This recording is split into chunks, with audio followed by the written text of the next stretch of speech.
ప్రభు నామమున అందరికీ శుభోదయం. ఈరోజు దేవుని వాగ్దానము చెప్పుకునే ముందు మనము దేవునికి కృతజ్ఞతాస్తుతులు చెల్లించుకోవాలి. ఎందువలనంటే దేవుడు మనలను ఆగస్టు మాసమంతా కూడా కాచి కాపాడుతూ వచ్చాడు, మనకు తోడుగా ఉన్నాడు. అందుకనే ప్రతి ఒక్కరము దేవునికి కృతజ్ఞతాస్తుతులు చెల్లించే వారముగా మనము ఉండాలి. ఈరోజు సెప్టెంబరు 1 దినము నుండి ఈ మాసమంతా కూడా మిమ్ములను మీ సంతానమును అందరినీ కూడా దేవుడు కాచి కాపాడాలని, మీ యొక్క అవసరతలను కోరికలను దేవుడు విని మిమ్మల్ని ఆశీర్వదించాలని, మీ కోరికలను నెరవేర్చేవారుగా ఉండాలని అడిగి వేడుకుంటున్నాను. ఈరోజు దేవుని వాగ్దానము ఏమనగా, మత్తయి సువార్త 28వ అధ్యాయము 20వ వచనము, నేను మీకు ఏ సంగతులను ఆజ్ఞాపించుతునో వాటినన్నిటినీ గైకొనవలెనని వారికి బోధించుడి.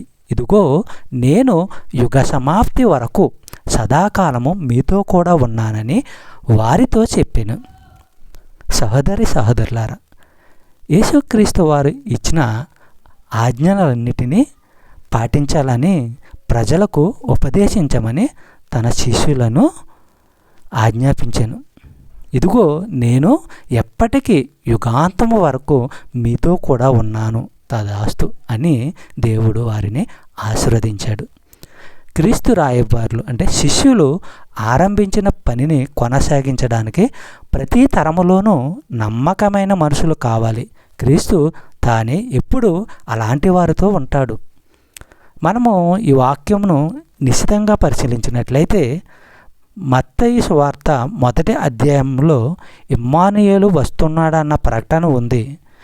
ఈ చివరి వచనంలో ఈ యుగాంతం వరకు ఇమ్మానుయేలు ఉంటాడన్న వాగ్దానము ఉంది.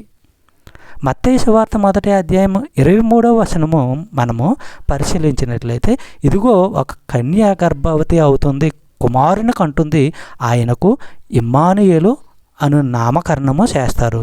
ఇమ్మానుయేలు అంటే దేవుడు మనతో ఉన్నాడు అని అర్థము.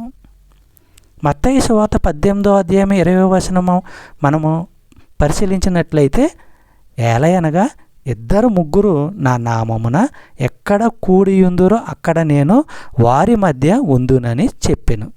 సహోదరులారా, ఈ వాక్యమును నిశితంగా పరిశీలించినట్లయితే, క్రీస్తు తమ మధ్య ఉండాలంటే సంఘము చాలా పెద్దదిగా ఉండనక్కర్లేదు. ఎందువలనంటే 2-3 ఎక్కడైతే ఆయన నామమున కలుసుకుంటారో వారి మధ్య ఉంటున్నానని చెప్తున్నాడు. యేసు తాను ఒకే సమయంలో అనేక చోట్ల ఉంటానని వాగ్దానము చేస్తున్నాడు. ప్రపంచవ్యాప్తంగా అనేక స్థానిక సంఘాలు ఆయన పేరట ఒకే సమయంలో సమకూడుతూ ఉంటాయి. యేసు వాటన్నిటితోనూ ఉంటాడు. ఒకే సమయంలో అన్ని స్థలాల్లో ఉండగలగా ఏకైక దేవునికే ఇది సాధ్యము. చెప్పబడిన వాగ్దానము దేవుడు దీవించి ఆశీర్వదించును గాక. ఆమేన్.